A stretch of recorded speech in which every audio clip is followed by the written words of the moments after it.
CBSE class 12 chemistry. हमारा chapter है haloalkanes and haloarenes और उसमें हम टॉपिक 3 कर रहे थे न्यूक्लियोफिलिक सब्स्टिट्यूशन एंड कायरलिटी। तो इसको हम लोग कंटिन्यू करते हैं। अगला क्वेश्चन है question number 44। Out of this and this which is more reactive towards SN1 reaction and why. तो ऐसे कुछ क्वेश्चन हम लोग देखेंगे। यह क्वेश्चन दिल्ली 2016 में 1 मार्क का आया था। एक बार आप इसे ट्राई करिए, फिर हम आगे बढ़ते हैं। तो यहाँ पर SN1 रिएक्शन में हमें पता है कि इंटरमीडिएट कार्बोकेटायन बनता है। तो ये सेकेंड डिग्री अल्काइल हैलाइड है, तो ये सेकेंड डिग्री कार्बोकेटायन बनाएगा, ठीक है। और ये 1 डिग्री अल्काइल हैलाइड है, तो ये 1 डिग्री कार्बोकेटायन बनाएगा।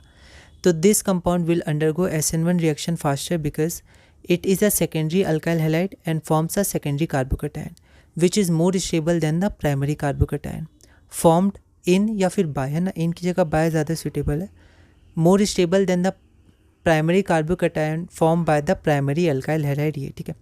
अब यहाँ पर जैसे CH2 है तो यहाँ पर वैलेंसी 5 हो जाता है, तो मैंने ऐसे कट कर दिया, ठीक है। तो आप कोशिश करिएगा बोर्ड में ऐसे हल्का सा कट कर दीजिएगा और कोशिश करिएगा कि गलती ये ना हो, ठीक है।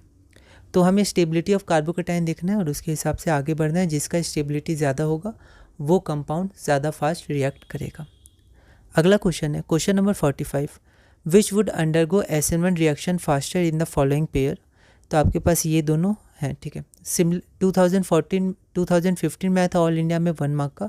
ये सिमिलर क्वेश्चन है आपका क्वेश्चन नंबर 44 जैसा जो हमने अभी देखा। तो ये डिग्री है 2 डिग्री, तो यहाँ पर 2 डिग्री है, तो ये 2 डिग्री कार्बोकेटायन बनाएगा और ये 1 डिग्री बनाएगा। तो ये ज़्यादा फास्ट रिएक्शन करेगा SN1 रिएक्शन।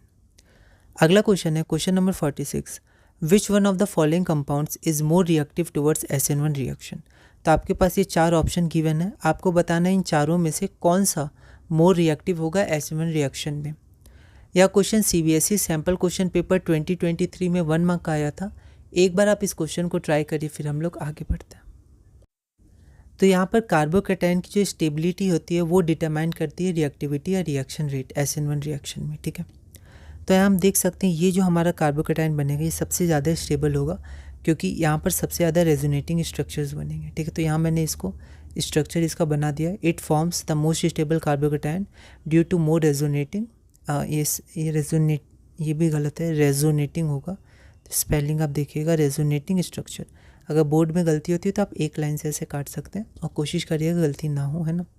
तो due to more resonating structures, ठीक है। तो आपका ऑप्शन सी होगा, तो यहाँ मैंने सी लिख दिया है, ठीक है। अगला क्वेश्चन है question number 47। Out of this and this which will react faster in SN1 reaction with OH minus. तो SN1 रिएक्शन हो रहा है, किसका रेट ज़्यादा होगा। सिमिलर क्वेश्चन है, एक बार आप इसे ट्राई करिएगा। ऑल इंडिया 2020 में 1 मार्क का आया था। अगली वीडियो में हम इसे सॉल्व करेंगे।